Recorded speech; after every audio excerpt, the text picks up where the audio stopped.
Now, to simplify matters, we are going to take the special case m equal to 2 and analyze it completely, and then make a statement about how does it generalize to m greater than 2, and then present what is the state of the art in terms of the channel filter m channel filter banks. So, we go back to basics and we say that okay, let us draw a 2 channel filter bank and label all of the signals so that we can then analyze it in detail. Only 2 analysis filters, output of the first analysis filter x naught of n, it is downsampled by a factor of 2, we label this as V naught of n. The second subband is H1 of Z, downsampled by a factor of 2 if this is x1 of n and this is V1 of n. Now, one of the fundamental requirements of any type of splitting into subbands is that all of the information that is in x of n must be present in a combination of x naught of n and x1 of n. Okay. For example, if you had a signal x of n which had got the had the following spectral characteristic 0 to pi minus pi, this is the one, and your filters h naught and h1, let us say just for argument's sake this is h naught and this is h1. Again, this is just for illustrative purposes, this is h1 h1. So, which means that when you come into the subband signals x naught and x1, some portions of the input spectrum are missing. There is no way you can recover them subsequently. So, this is not allowed. Now, on the other hand, can we have a scenario like this? I have the input spectrum from minus pi to pi, minus pi to pi, h naught is a filter of this type, I did not get it symmetric, h naught is a filter, let's make it easier to analyze.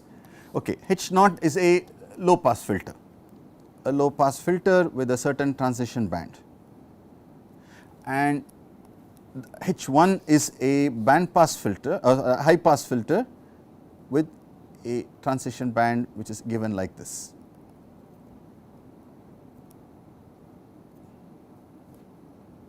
Now, this is okay. Now, there is overlap of the information content between x naught and x1, that is okay. Now, unless you have perfect filters, there is going to be, when you insist that no part of x naught x of n should be missed out, that means there is going to be some overlap between the 2 filters, which means that each of them effectively, at least one of them when you decimate is going to cause aliasing, right, because the only way you can avoid aliasing is if you had filters of this type, minus pi by 2 to pi by 2, and the other one is like this, right, pi by 2 to 3 pi by 2.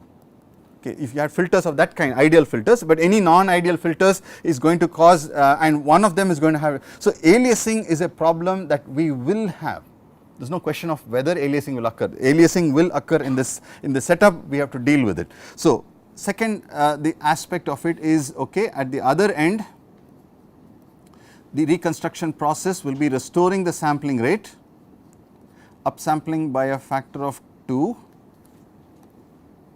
upsampling by a factor of 2, applying suitable filters, we will call the synthesis filters as f naught of z, f1 of z, and these two will get added together. Notice the convention that I told you, that the addition happens towards the bottom of the graph, the analysis always, the split occurs at the top, the synthesis, again this is just a convention that is followed, nothing special or unique about it, and let us call this as x hat of n.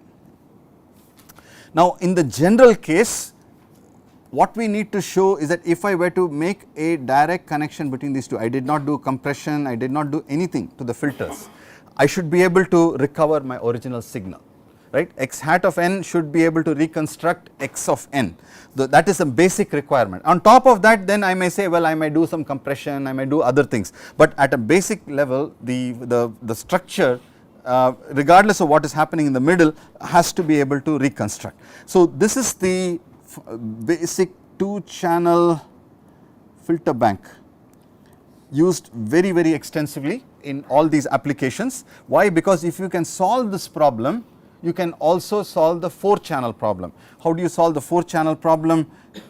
You do H naught of Z downsample by a factor of 2.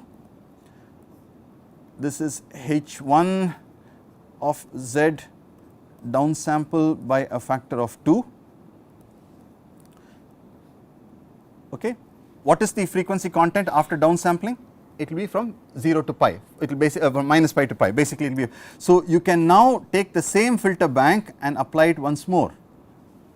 H naught of Z downsample by a factor of 2, H1 of Z downsample by a factor of 2. Now H1 of Z has got a limited frequency content, but once you downsample it, it is going to fill the entire spectrum. So therefore this can also be subdivided as H naught of Z downsample by a factor of 2, H1 of Z downsample by a factor of 2. It is a very interesting exercise to write down the transfer function, the filter, shape of the filter going from the input to each of these 4 outputs. You will find that actually if you assume perfect filters, you can show that this is a beautifully structured filter bank, DFT filter bank. So again, any power of 2 you can split the signal, and because you know how to recombine. How do you recombine? You first apply the recombination for each of those upper 2 branches. So you can recombine these 2 first, then you recombine these 2, okay, with the appropriate filtering, and then you recombine these 2 to get back your single signal. Okay. So this is called a tree structured filter bank. Basically it kind of branches out like the branches of a tree, and once you solve the 2-channel problem, you can actually solve, you can apply it in a very much wider range of contexts. You really do not have to design a higher order filter banks, this is already there for you. So this is a useful tool for us, we need to analyze. So basically let us complete the labeling. Yeah. In this case, is it a special implementation of 4-channel using IFI filters? Well, you can think of it that way, but in this case there are certain constraints that you will have, which let me just sort of rephrase it. When you write down the filters, so the transfer function from here to here, for example, will be H naught of Z, H naught of Z squared. That is going to be the first transfer function, right, and similarly you are going to get. Now so each of these filters is an interpolated FIR filter, that is basic structure is there. So the statement is correct that yes, each of these are, but it is not necessarily the IFIR is one type, but what we are trying to show is that there is a certain pattern and a certain structure to it that comes from the 2-channel case, right. So it is a combination of the basic 2-channel result with the IFIR. You can state that that's a good way of looking at it. Okay. So the labeling, let me just complete. If you call this signal as y naught of n at this point, and this one as y1 of n, and the output is x hat of n. So what I would like to do is now do the analysis, mathematical analysis. Please keep that figure as a reference. I will not redraw it because I would like to use the space for writing the expressions. So the first one is what is x naught of z. x naught of z is x of z filtered by h naught of z. Similarly, x1 of z will be x of z filtered by h1 of z. Again, a couple of things I will write it in full, but then later on start skipping steps. The next level is v naught of z. V naught of z is x of x naught of n downsampled by a factor of 2. So, this would be 1/2 of x naught of z power half, okay, plus x1 of z power half sorry x naught of z power half times w, right, when you do the downsampling.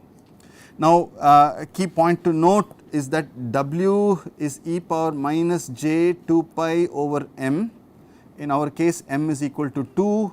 So, w is equal to e power minus j 2 pi over 2, which is nothing but minus 1.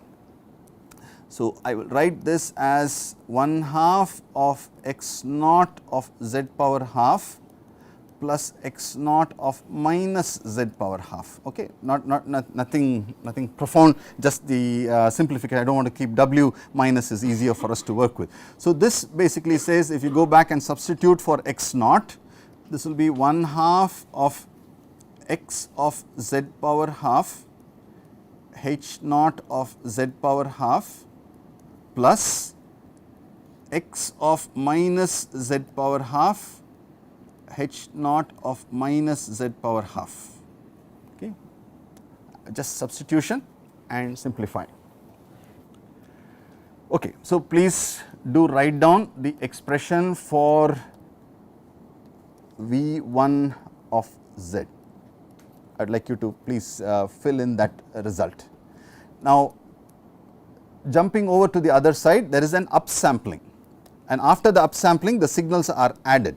So, the expression for the other side, just go back here, upsample the signal V naught. So, y that gives you y naught of n multiplied by f naught of z.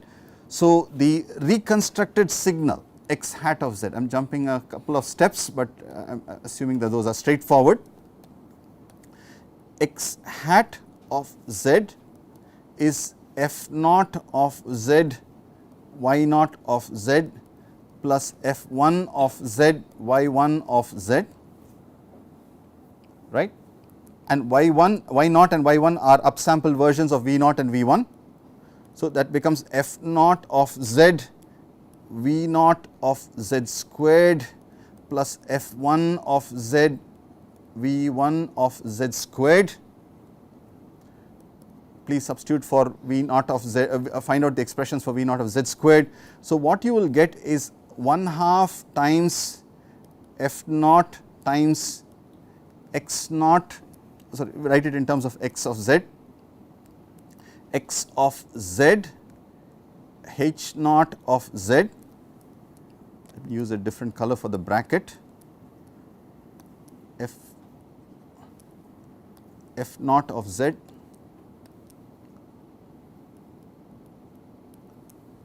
bracket, substituting for v naught of z squared, basically that would be x of z h naught of z, I have taken out the factor half, plus x of minus z h naught of minus z, close the red bracket, close the blue bracket, plus 1/2 f1 of z, open the red bracket, you will get x of z h1 of z, oh, why am I writing in red, x of z h naught of minus z, well, h1 of z, h1 of z plus x of minus z h1 of minus z, close the red bracket, close the blue bracket. Okay, again it's fairly simple and substitutions, but just be careful to get all the terms and make sure that there is no mistake. Okay. Now, input signal is x. So, the input spectrum is x of z. Now, when do you say that aliasing is present? When some shifted version of the input signal is also present in your expression. Now, where is the shifted version of your input signal? X of minus z, x of minus z. So, that is why aliasing is present, and therefore, we have to be careful in our analysis. So, x hat of z I am going to write in the following form.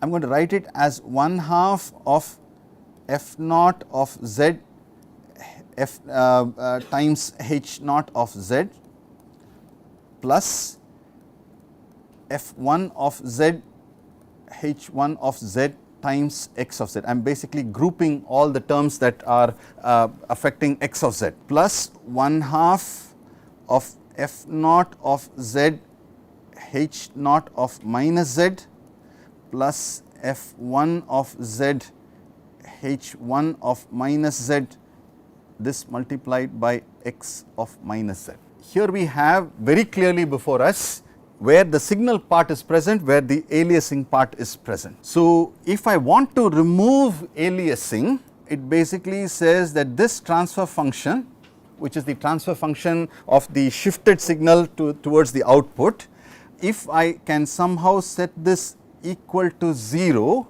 then I will get the condition that it is alias free. My 2-channel filter bank will be alias free. Why? Because there is no component or contribution of x of minus z in the out. So, if I have succeeded in achieving the aliasing cancel, if and only if we have succeeded in cancelling the aliasing, then we can call this as my transfer function of the multirate signal block, DSP block. Though it is it has got time varying elements, we said that if the input and output have the same sampling rate and there is no aliasing is present, then I can write an input output transfer function, and that is precisely what is shown by T of z. So, it becomes an equivalent of an LTI system. Again, very powerful result, because if you can cancel aliasing, then it becomes an LTI system. We will also show that if you do not cancel aliasing, it becomes a time varying system, which has to be analyzed with its own set of understanding and complication. So, basically let me just write one more equation. I know that we are almost out of time. So, 2 times x hat of z, that is that 1/2 factor, I have just taken it to the right hand side. Again, writing it in matrix form always helps us. F naught of z, f1 of z, that is where the synthesis filters, they are the ones that combine, multiply and combine. Now, where are the what are the components that are getting combined? Those are of the analysis filters and the signal, both the regular version and the aliased version. H naught of minus z, h1 of z, h1 of minus z, these things multiplied by, if you were to think of it as an input output system, you are taking the combination of the synthesis filters, the analysis filters, as well as the original spectrum x of z and the alias spectrum x of minus z. By the way, this has got a term, it is called the alias component matrix. We will talk about an AC matrix, that means that is the aliasing components, and this is a very important matrix, because ultimately how you design the filters must ensure that aliasing is removed. So, in other words, what you want is the product of f naught f1 with the first column to be preserved and the second column to go to 0. So, again very important. Now, how do you achieve these conditions? How do you design good filters? And remember, I said no portion of the input spectrum can be omitted in the analysis. So, therefore, how do you ensure that the entire input signal shows up at the output signal and aliasing is removed? Very interesting problem. What we are going to do is first mathematically do it. That way you know, okay, I know how to solve it mathematically, but then translate it into the actual design of the filter, the shape of the filter, what constraints do you put on it, that gives us the insight. Right? You can't go from insight to theory, but you go from theory to insight, it sort of reinforces, and then we come back to theory and then complete the discussion, but that will be done in the next class. Thank you.